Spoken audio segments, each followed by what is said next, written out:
visited the cemetery in 1914, writes, "I was amazed at the unsurpassed artistic value of the khachkars, as well as the wonderful variety marking their reliefs.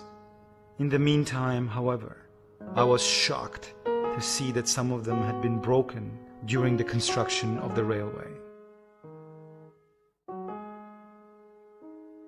In September 1915, Scottish linguist and archaeologist Nicholas Marr gave an assignment to photographer Aram Veruir to work in the cemetery.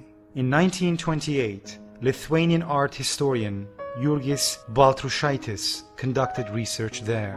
The tombstones of Julfa cemetery fall into three groups. The first group includes the period between the 9th and 13th centuries. The second one, the 14th and 15th centuries. And the third embraces the time span between the early 16th century and the year 1605. All the khachkars are carved of pink and yellowish stone. Having equal width from top to bottom, they are between 2 and 2.5 meters high. Their central parts are more deeply cut. The crosses and two-layer reliefs creating a peculiar contrast between light and shade. The cornices of the khachkars often bear the representation of Christ, the Evangelists, and Holy Virgin. Below the cross, a finely carved rosette and the branches of a tree of life can be seen, while the lower part of the stone is engraved with an epitaph and a relief representing the deceased person.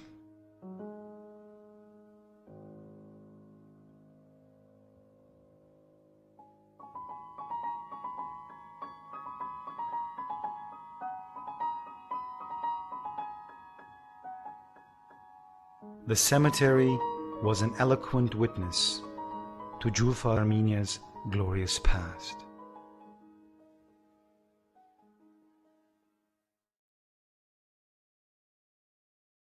In the Soviet years, the cemetery became part of the territory of Nakhichevan, which had been annexed to the Republic of Azerbaijan.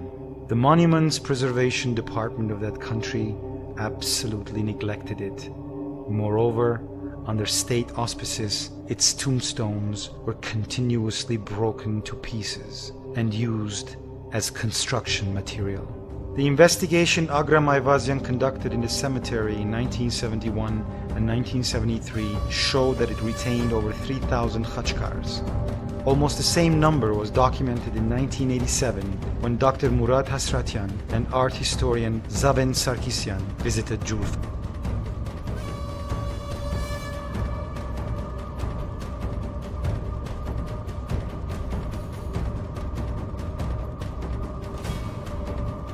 In 1998, Nakhichevan's Azeri authorities started destroying the cemetery of Julfa with bulldozers to get rid of the countless Armenian monuments that attested to the Armenian identity of the territory and exposed the historical reality. Even UNESCO proved unable to prevent the annihilation of that part of Armenian cultural heritage.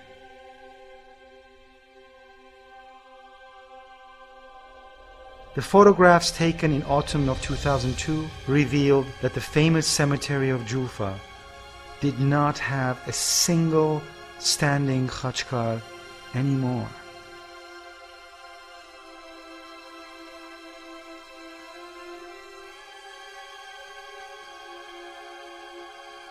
Having never been held accountable for these atrocities, the Azeri vandals resumed the destruction of the cemetery between the 10th and 14th of December 2005. With the complicity of their army, more than 100 soldiers, armed with heavy hammers and pickaxes, reduced the khachkars to a heap of crumbled pieces. The fragments were loaded onto lorries with excavators and thrown in the Araks-facing side of the railway. Thus, in December 2005, the Azeri authorities finally attained the goal they had been pursuing for many years: the purging of the three hills of the khachkars.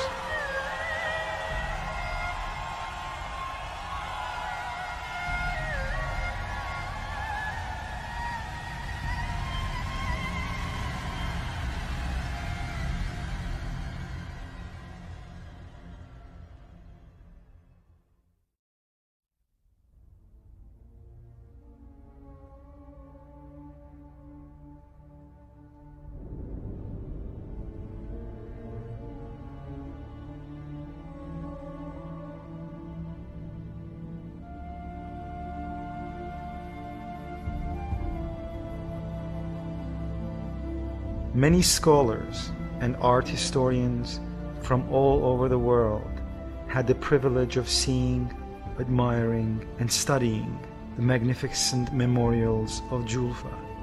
However, both present and future generations have been stripped of the opportunity of enriching their spiritual knowledge through Julfa. Once again, this terrible crime is the handiwork of the Turks, or one of the Turkish tribes called Azeri.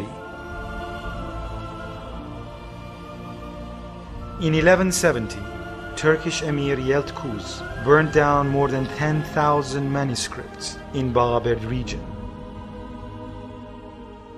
In 1915, the Young Turks exterminated 1.5 million Armenians. Between 1998 and 2005, several thousands of Khachkars were crumbled to pieces in Julfa.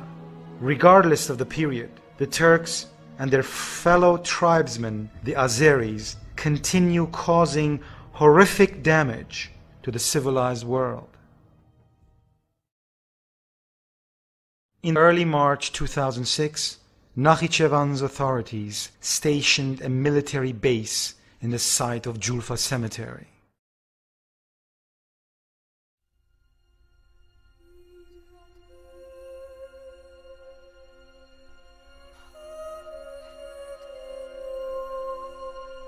How long are these barbarities to continue?